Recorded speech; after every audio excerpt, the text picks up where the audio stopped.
दोस्तों, सृष्टि नहीं है नारी बिन यही जगत आधार। नारी के हर रूप की महिमा बड़ी अपार। जिस कौम में नहीं होता है नारी का सम्मान, देवी पूजन व्यर्थ है वहाँ सब दान। अस्सलाम वालेकुम जनाब, नए नजरिए में आप सभी की खुशामदीद। मैं हूँ मारिया और आप देख रहे हो वीबी न्यूज इंडिया। दोस्तों, 35 टुकड़ों में काट कर मार दी गई श्रद्धा आपको याद है? अगर नहीं याद है तो हम आपको याद दिला देते हैं। 14 नवंबर 2022 को हिंदुस्तान की राजधानी नई दिल्ली में लिव इन रिलेशनशिप में रहने वाली श्रद्धा की हत्या कर दी जाती है और ये हत्या उसी के लिव इन पार्टनर आफ्ताब पूनेवाला के हाथों की जाती है।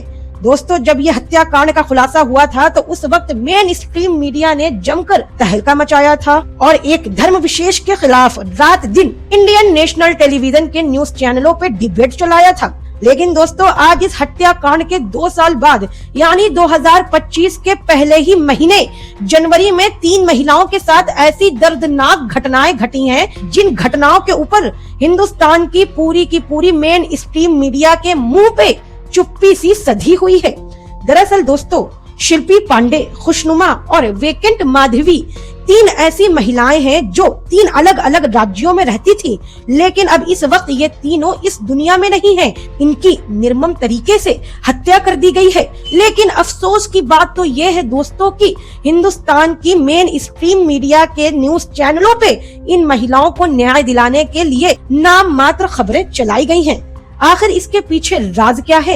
इन सभी सवालों का हम आपको बारी बारी से जवाब देंगे। लेकिन दोस्तों, इस वीडियो को अंत तक जरूर देखिएगा, मुझे सब्सक्राइब कीजिएगा और इस वीडियो को लाइक कीजिएगा और अपने दोस्त या रिश्तेदारों तक इस वीडियो को शेयर करना मत भूलिएगा।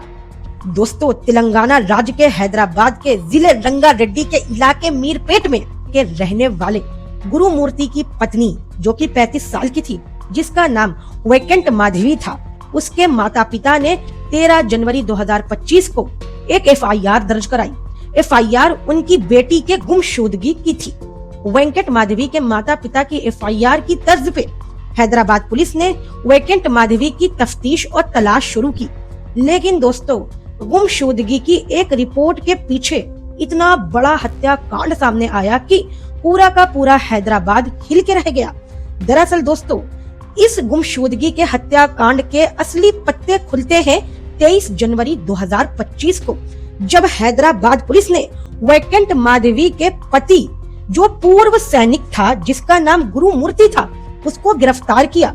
दोस्तों, जल्लाद गुरुमूर्ति ने अपनी पत्नी के साथ ऐसी बर्बरता की, जिन लोगों के कानों में इस खबर की इत्तला हुई उन लोगों के पैरों तले जमीन खिसक गई। दरअसल दोस्तों, 23 जनवरी 2025 को गुरुमूर्ति को हैदराबाद पुलिस ने गिरफ्तार कर लिया, क्योंकि दोस्तों, गुरुमूर्ति ने अपनी पत्नी के साथ हैवानियत की सारी हदें पार कर दी। पहले तो अपनी पत्नी को मौत के घाट उतारा। मौत के घाट उतारने के बाद उसके जिस्म के कई टुकड़े करके प्रेशर कुकर में उबाल दिया और उबालने के बाद जिल्लेलागुड़ा के चंदन झील में जाकर मछलियों को खिला दिया। हालांकि दोस्तों, जब इस वारदात का खुलासा हुआ तो पति गुरुमूर्ति को पुलिस ने गिरफ्तार कर लिया। दोस्तों, हिंदुस्तान के नेशनल न्यूज टेलीविजन न्यूज चैनलों के एंकरों के मुंह से खुशनुमा हत्याकांड का नाम सुना है। सरकारी पत्रकारों के मुंह से खुशनुमा हत्याकांड के नाम पर डिबेट सुनी है। आपने नहीं सुनी होगी, लेकिन हम किस लिए हैं? हम आपको इस हत्याकांड से भी रूबरू करवाएंगे। 2025 के जनवरी माह में ये दूसरा ऐसा हत्याकांड है जो कि लोगों को अंदर तक झंझोड़ के रख देगा और महिलाओं के साथ किस हद तक बर्बरता की जाती है उससे भी आपको रूबरू करवा देगा। हरियाणा के फरीदाबाद की डबुआ कॉलोनी में रहने वाली खुशनुमा 14 साल की बच्ची थी। उस बच्ची को घर में घुसकर ताबड़तोड़ चाकुओं से वार करके मौत के घाट उतार दिया जाता है और इस हत्याकांड में एक पवन नाम के लड़के का नाम आता है। दरअसल दोस्तों, जब खुशनुमा 13 साल की होती है तो पवन नाम का एक लड़का खुशनुमा को बहला फुसलाकर अपने साथ लेकर चला जाता है, जिसके बाद खुशनुमा के माता पिता ने IPC धारा 363 के तहत एक अज्ञात युवक के खिलाफ FIR दर्ज कराते हैं। फरीदाबाद पुलिस खुशनुमा के तफ्तीश में जुट जाती है। लेकिन दोस्तों, 20 अप्रैल को पवन के पास से खुशनुमा को बरामद कर लिया जाता है और तो और पॉक्सो एक्ट तथा धारा 363A के तहत पवन को गिरफ्तार करके फरीदाबाद पुलिस जेल भेज देती है और लगातार खुशनुमा के ऊपर शादी का दबाव डालता है। खुशनुमा लगातार पवन के द्वारा हैरेस किए जाने से परेशान होती है और लगातार पवन के साथ शादी करने का प्रपोजल ठुकराती रहती है। लेकिन दोस्तों 19 जनवरी 2025 को पवन का पारा हाई हो जाता है। पवन खुशनुमा के घर में धड़धड़ा के घुस जाता है और दोस्तों गला रेत कर ताबड़तोड़ चाकुओं से वार करके खुशनुमा को मौत के घाट उतार देता है। खुशनुमा की मौत हो जाती है। हालांकि दोस्तों खुशनुमा की हत्या के बाद फरीदाबाद पुलिस इस मामले की तफ्तीश में जुट जाती है। दोस्तों कुकर में उबालना और चाकुओं से गला रेतने के बाद एक और दर्दनाक घटना से हम आपको रूबरू करवाते हैं और यह घटना घटी है दिल्ली के गाजीपुर इलाके में। दरअसल दोस्तों एक 22 साल की लड़की को उसी के लिव इन रिलेशनशिप के पार्टनर जो कि उसका चचेरा भाई लगता था, पहले तो उस लड़की का गला दबाकर उसकी हत्या करता है और हत्या करने के बाद उसके शव को, उसके शरीर को एक सूटकेस में ठूसकर एक सुनसान इलाके में फेंक देता है। जी हाँ दोस्तों, हम बात कर रहे हैं शिल्पी पांडे हत्याकांड की। दोस्तों दरअसल मामला कुछ यूं है कि शिल्पी पांडे तकरीबन 1 साल से अपने चचेरे भाई अमित तिवारी के साथ लिव इन रिलेशनशिप में रह रही थी। अमित तिवारी पहले तो प्यार के झांसे में शिल्पी पांडे जो उसकी चचेरी बहन लगती थी उसको अपने प्यार के झांसे में फंसाता है, फिर अपने जिस्म की भूख मिटाता है। जब शिल्पी पांडे अमित तिवारी के ऊपर शादी का दबाव डालने लगी तो 25 जनवरी 2025 को जम के दोनों के बीच झगड़ा हुआ। अमित तिवारी शिल्पी पांडे से छुटकारा पाना चाहता था। अमित तिवारी शिल्पी पांडे से शादी नहीं करना चाहता था, जिसके लिए अमित ने शिल्पी पांडे को रास्ते से साफ करना ही सही समझा। अमित तिवारी ने पहले तो शिल्पी पांडे का गला घोटा।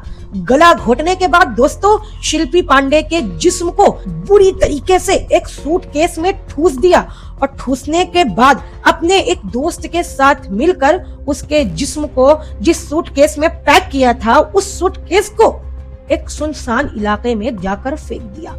हालांकि दोस्तों दिल्ली के डीसीपी ने इस मामले की तफ्तीश में अपनी बाइट दी है और तो और दिल्ली के पुलिस प्रशासन ने यह बताया है कि अमित तिवारी को गिरफ्तार कर लिया गया है। जनाब ये 3 ऐसी घटनाएं थी जो 2025 के पहले ही महीने यानी जनवरी में घटी, जहां पर 14 साल की खुशनुमा, 35 साल की वेंकट माधवी तथा 22 साल की शिल्पी पांडे, जिसमें मुख्य रूप से अपराधी लिव इन रिलेशनशिप का पार्टनर, सरफिरा आशिक और सगा पति था। लेकिन दोस्तों अफसोस की बात तो यह है 180 देशों में 159वें नंबर पर आने वाली हिंदुस्तान के बेबाक मेन स्ट्रीम न्यूज टेलीविजन के सरकारी पत्रकारों के मुंह से इन घटनाओं को लेकर चू तक ना निकली। और तो और दोस्तों ना श्रद्धा वालकर केस की तरीके कोई डिबेट हुई, क्योंकि दोस्तों इन घटनाओं में एक चीज कॉमन थी, इन तीनों घटनाओं में अपराधी हिंदू धर्म से ताल्लुक रखने वाले थे।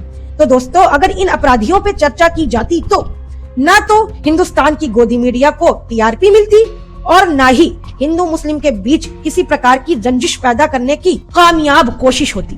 हिंदुस्तान के महान गोदी मीडिया के पत्रकार इस वक्त या तो मोनालिसा की खूबसूरती की चर्चा में व्यस्त हैं, या तो IITN बाबा के ज्ञान को जगह जगह टीआरपी के रूप में यूज कर रहे हैं, नहीं तो कुंभ में कितने नेताओं ने डुबकी मारी उन डुबकियों की गिनती लगाने में मसरूफ हैं।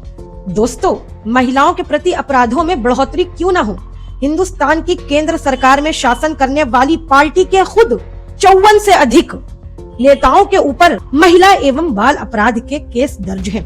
हालांकि दोस्तों केवल भारतीय जनता पार्टी नहीं तथा बीबीसी की रिपोर्ट के मुताबिक बीजेपी के 54, कांग्रेस के 23, तेलुगु देशम पार्टी के 17, केजरीवाल आम आदमी पार्टी के 13, अखिल भारतीय तृणमूल कांग्रेस के 10 नेता जनता दल के भी शामिल हैं।